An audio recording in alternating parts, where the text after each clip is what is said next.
Welcome back to another episode of Rock Boys Football. Dill sneaky week 2 matchup. Mike Gundy, Oklahoma State, going on the road, playing the Oregon Ducks. And here's the first thing you got to know right off the bat. I know Oklahoma State over the last couple of years has struggled a little bit. This is still a Mike Gundy coach football team, and we've seen Mike Gundy over the last 2 decades play up to some of the best teams across the country. That's number one right off the bat. What I am more excited about with this football game is it's another opportunity to learn more about this Oregon football team. You look at Oregon and say, Dill, we've been saying it all offseason long. The talent on this roster was very, very evident on Saturday afternoon. In fact, you had a Montana State football player doing a press conference, I think Monday afternoon, said, hey, I haven't played a team that was that big and that fast. Like, that's how we've been talking about Oregon. This is just a bigger, faster, stronger football team, but they haven't played a ton of football. Like, that's why Oregon is kind of getting slept on going into 2025. We're still trying to figure out what this Oregon team is going to be. Now, on the offensive side of the football, like last week, on Saturday afternoon, I should say, against Montana State had a ton of respect for what Oregon can do working vertically down the field. I mean, it was a ton of off coverage, giving Dante Moore plenty of stuff underneath, kind of just a bend but don't break. We ain't going to give up the big play defense.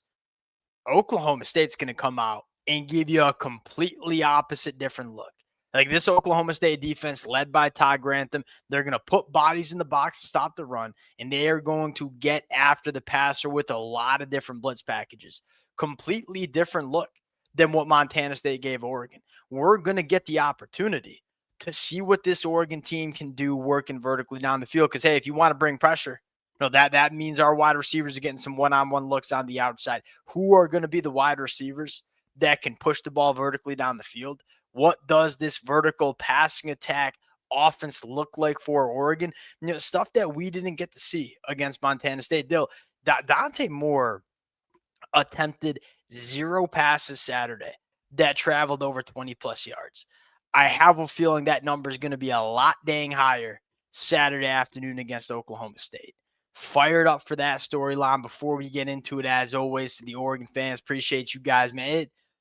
It's been really fun talking this football team. Going to continue to be really fun talking about this football team as well. Appreciate you guys. If y'all do enjoy the content, consider subscribing to the channel. Dill, without further ado, I'm going to put you on the tee box here.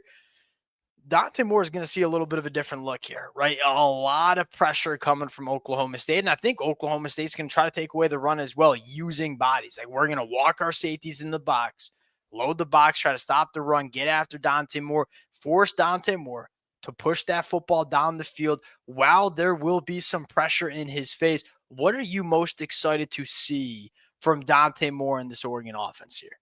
It's probably how much Dante Moore's composure has grown, because I look back at like maybe his early days at UCLA, and the Utah game is the one that really pops into my mind. Like, yeah, that's a really aggressive Utah defense, probably going to try to do similar things to what Todd Grantham's going to want to do, which is really focus on seeing if we can make this quarterback make a mistake and play poorly. It's probably like, okay, in the face of that, and again, obviously, Oklahoma State, I'm not sure they'll be able to execute it the same way that Utah was able to, Yeah. mainly because Oregon's a better team around Dante Moore than what that UCLA team was. But you'll probably get some moments where Oklahoma State can dial something up. What does Dante Moore do in those moments? Because you said it, like we saw his ability to take what's there. We saw that against Montana State. And like that is a big step for Dante Moore in terms of running this Oregon offense the way Will Stein wants it run. But you also need to see in those big moments, like against what an Ohio State can do or what a Penn State can do, those more capable and aggressive defenses. Is he going to like shell up or is he going to be that guy? Maybe you should say. Yeah, I mean, here's the thing. It's easy to take what's there when you have really clean pockets, man. Dante Moore was under pressure one time against Montana State. Like that's credit to this Oregon offensive line. You kind of want to see what Dante Moore can do when the pockets are a little bit more muddy, when the bullets are a little bit more real back there.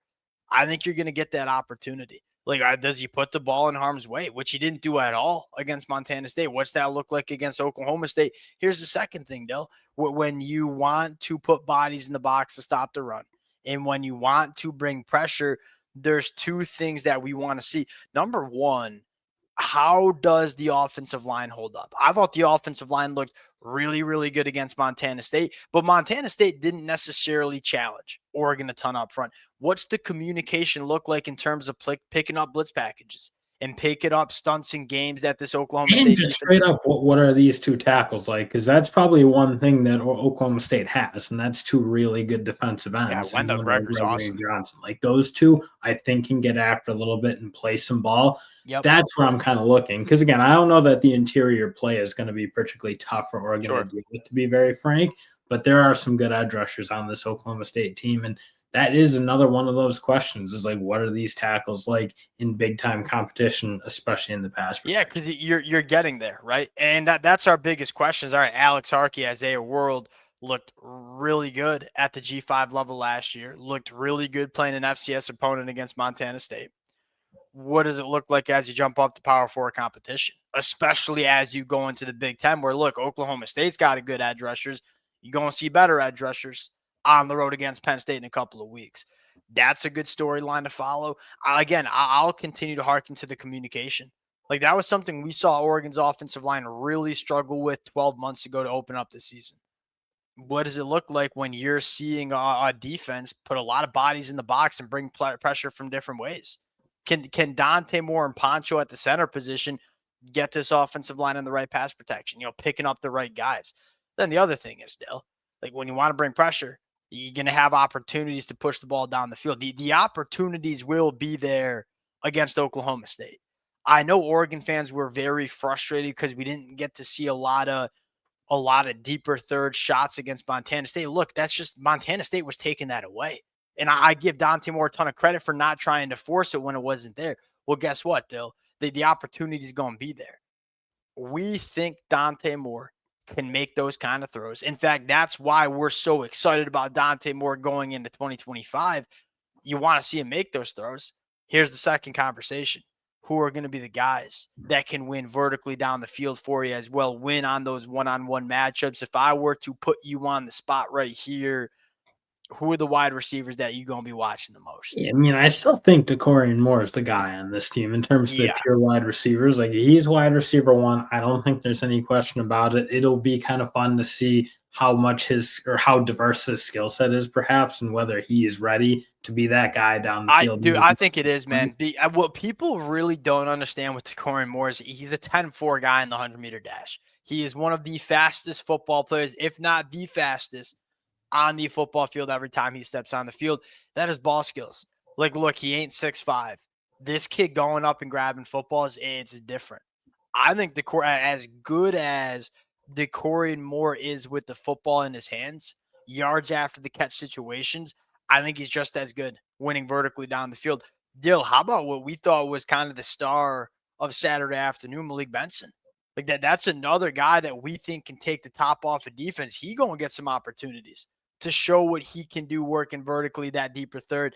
That's another name that I'm kind of fired up to see what he can bring to this Oregon offense, especially the Who go verticality. like 2 for 2 in terms of like that consistency piece, because that's what we saw Sure. Saturday against Montana State. Is you saw him play good football, not just like hit that highlight play that we've seen him hit in the Yep. past, but like running clean routes, catching the balls that he was supposed to catch.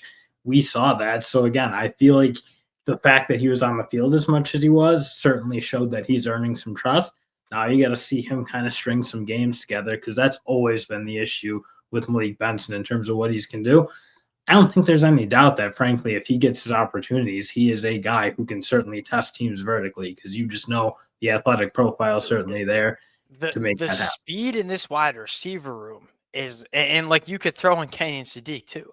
You got De'Corian Moore was a 10-4 guy. Malik Benson was a 10-4 guy. I believe Kenyon Sadiq was a 10-7 guy, but he clocks 23 miles per hour on the GPS. You got guys that can work vertically, and I'm excited to see them get the opportunity to do so against Oklahoma State. Last thing I'll say, the run game, Dale, against a loaded box. They're like Montana State was kind of giving the run game up. We're going to leave our two safeties high. We're going to give you a light box. If you want to run it, go run it. Oregon certainly did so on Saturday afternoon. That's not going to be Todd Grantham's approach. We are going to put bodies in the box, try to take away the run game.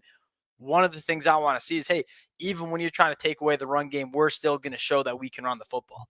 That was a problem for Oregon, right? We're running the football against some of the best defenses across the country. And I'm not saying Oklahoma State is the best defense across the country, but can we run the football when it's a little bit harder to? That's another storyline I'm going to be watching for too. And I know a lot of Oregon fans were, and I'll just touch on this real quick because I want to go to the defense too. A lot of Oregon fans were confused about Mekhi Hughes' usage, as was I as well, right? We kind of assumed he'd be the running back one throughout fall camp. After watching that game again this afternoon, Dill, there's just a chance that some of the other, like, what's the deal with Mekhi Hughes? Is it an injury? Is it disciplinary? Look, he might just be the fourth best running back on this team. And that's not a shot at Mekhi Hughes because he was awesome at Tulane. Like, maybe these other running backs are just flat out better. And just because you're paying Mekhi Hughes a ton of money to come from Tulane to Oregon does not mean Dan Lanning going to pay him. Or going to play him, excuse me. That might be a storyline to watch too. Like, how does the running back workload continue to look over the next couple of weeks as Oregon's going to probably try to find their top three guys that they want to use in the run game? Defensive side of the football, you're probably going to get tested a little bit more in the secondary, right? And this was a Montana State offense that has a running quarterback with an offense that wants to run the football. They tried to, didn't have a ton of success. They just didn't have the quarterback. They didn't have the wide receivers to really push it vertically. Oklahoma State's got their quarterback too in Zane Flores, who I think can make some throws. They're going to push the ball down the field. I think had over 3 passes that went for 40-plus yards against UT Martin this weekend. What do these defensive backs look like when they're challenged vertically down the field? That's probably what I'm looking at the most in this football game. And Brandon Finney is the guy I'm watching because he's the one who I feel like kind of excited you coming away from the Oh, Montana yeah. State game. Like the amount of times he played, his competitiveness. I mean, he kind of knew he had that athleticism, but he has like that length you're looking for, the stickiness maybe that some of the taller corners on Oregon maybe don't exactly have. That's kind of the guy I'm looking for because Ithio, I feel like I don't know, maybe I'm putting too much stock, but like he feels like a lock to Can me I to just be say, the I number one mean, guy. sorry to interrupt you, but like, is it crazy to say like both of those cats can be first round NFL draft picks over the next couple of years? And like there might be more too. Like I ain't trying to like sleep on Heem Offord either.